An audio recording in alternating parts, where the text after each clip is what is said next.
नमस्कार विद्यार्थी मित्रों, मेरा नाम मेड अफसाना है।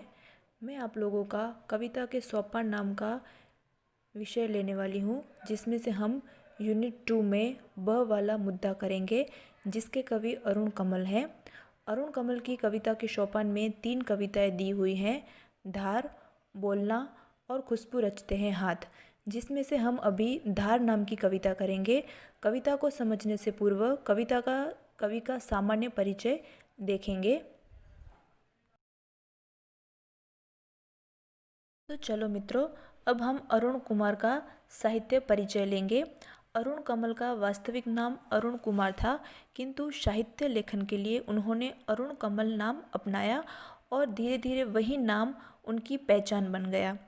अरुण कुमार का जन्म 15 फरवरी 1954 को बिहार के रोहतास जिले के नासिरगंज में हुआ था।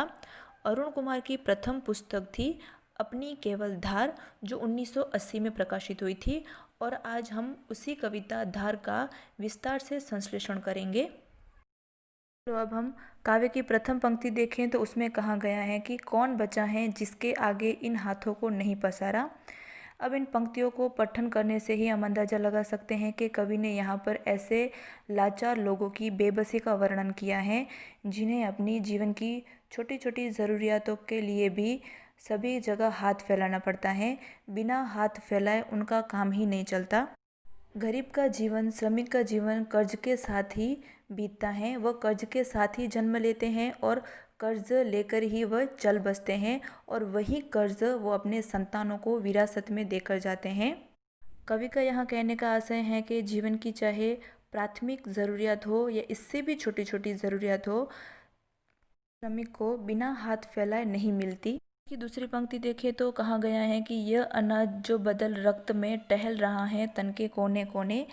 यहाँ पर कवि ने किसान की बात कही है, किसान श्रमिकों की बात कही है, जो बड़ी मेहनत और मशक्क़त से अनाज उगाते हैं, और वही अनाज हम खाते हैं और वह हमारी नसों में लहू बनकर बहता है, और वही अनाज हमें जीवन देता है।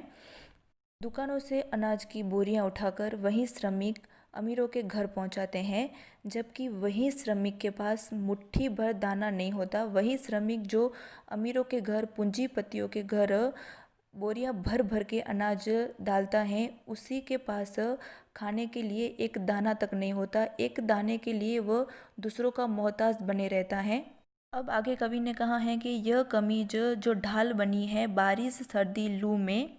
अब इन पंक्तियों का भावार्थ यह होगा कि हम गर्मी से बचने के लिए, वर्षा से बचने के लिए या फिर ठंडी से बचने के लिए जो कपड़े का उपयोग करते हैं, जो हमारी तन की रक्षा करते हैं, वही कपड़ा बनाने वाला मजदूर खेतों में खेत मजदूरी करके कपास उगाता है, और उसी कपास से विभिन्न प्रकार के कपड़े बनाए जाते हैं।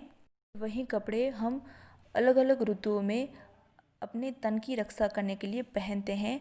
अब यहाँ विडंबना यह है कि वही मजदूर के पास तन ढकने के लिए एक चिथड़ा तक नहीं होता, जो हमारे लिए, हमारी रक्षा के लिए सभी ऋतुओं के मुताबिक कपड़े बनाता है। उसी मजदूर के पास एक चिथड़ा तक नहीं होता। यहाँ पर कवि ने बड़ा ही दर्दपूर्ण वर्णन किया है। अब हम आगे देखें तो नमक, तेल, हींग, हल्दी तक सब कर्जे का, यह शरीर भी उनका बंधक है। अब हमारी जीवन की प्राथमिक ज़रूरियात होती हैं रोटी, कपड़ा और मकान, और उनकी आवश्यकताओं की पूर्ति का सवाल हो या जीवन की छोटी छोटी आवश्यकता का सवाल हो, बिना उधार मांगे या बिना उधार के खरीदे वो उनका पूर्ण नहीं होता। श्रमिक लोग अपने जीवन में नमक, तेल, हींग, हल्दी जैसी प्राथमिक वस्तुएं भी खरीदने में असमर्थ हैं। वह वर्ग कदम कदम पर कर्ज का शिकार बना रहता है, और कर्ज के लिए वह अपने आप को गिरवी रख देता है। के बावजूद भी उसका कर्ज घटने के बजाय दिन ब दिन बढ़ता ही जाता है।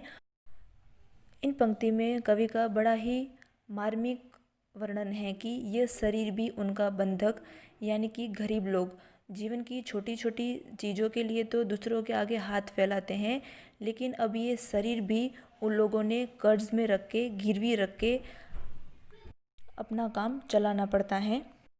तमाम प्रकार का उत्पादन और तमाम प्रकार के विकास में जिसकी एक अहम भूमिका होती है, वह होता है श्रमिक, किसान या फिर मजदूर जो बड़ी बड़ी इमारतों का निर्माण करते हैं, हकीकत में देखें तो वही मजदूर घर विहीन होते हैं। जो दूसरों के लिए इतनी बड़ी इमारतों का निर्माण करते हैं, उनके पास रहने के लिए एक घर तक नहीं होता।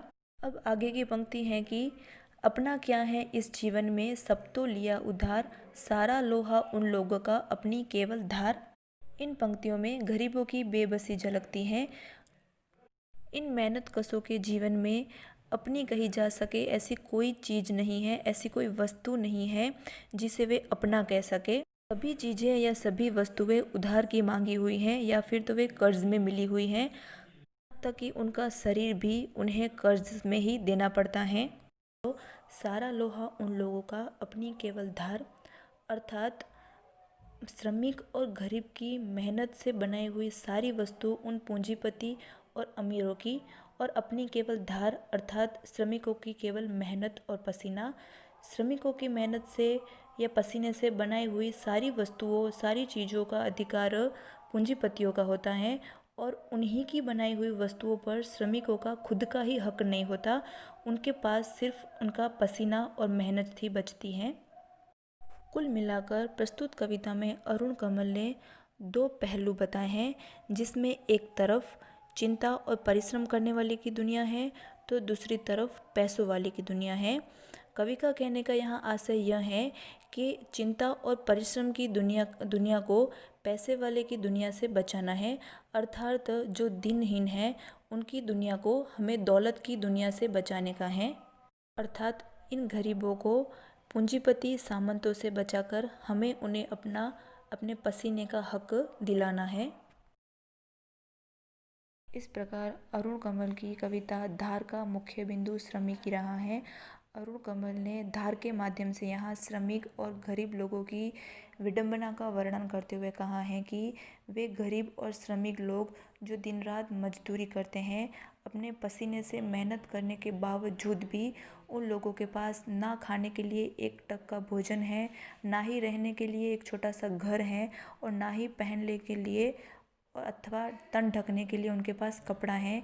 इतनी मेहनत और मजदूरी करने के बावजूद भी उनके पास अपना ऐसा कुछ भी नहीं है कि जिसके सहारे वो अपनी ज़िंदगी गुजार सके। उनकी मेहनत एवं परिश्रम से किया हुआ निर्माण एवं उसका फल ले जाते हैं वे श्रमिक और पूंजीपति लोग, और उनको दे जाते हैं केवल मेहनत और पसीना।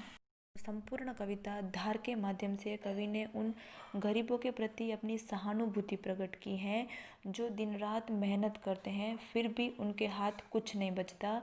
वे गरीब लोग और ज़्यादा गरीब बनते जा रहे हैं, और दूसरी तरफ अमीर हैं जो कुछ नहीं करते हैं फिर भी वे जीवन में सब कुछ पा लेते हैं और सुखी से अपना जीवन व्यतीत करते हैं। इसका अर्थात गरीब हैं वो गरीब बनता जा रहा है और अमीर हैं वो अमीर बनता जा रहा है।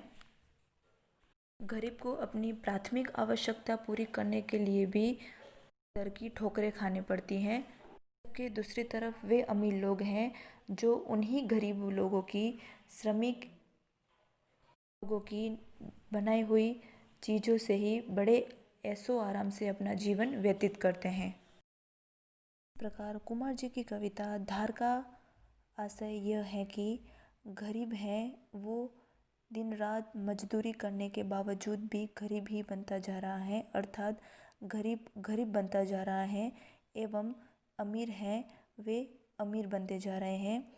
गरीब दिन रात मजदूरी करते हैं फिर भी उन लोगों के पास न तन ढकने के लिए कपड़ा है, न रहने के लिए एक कुटिया है, और ना ही खाने के लिए एक वक्त का भोजन है। इतनी मेहनत एवं परिश्रम करने के बावजूद भी उनके हाथ कुछ नहीं बचता है तो केवल मेहनत और पसीना। उन्हीं की ही मेहनत एवं पसीने से बनाई हुई वस्तुओं से ऐश करते हैं वो पूंजीपति एवं सामंत लोग। इस प्रकार धार कविता में गरीबों के प्रति सहानुभूति प्रकट की गई है। धन्यवाद।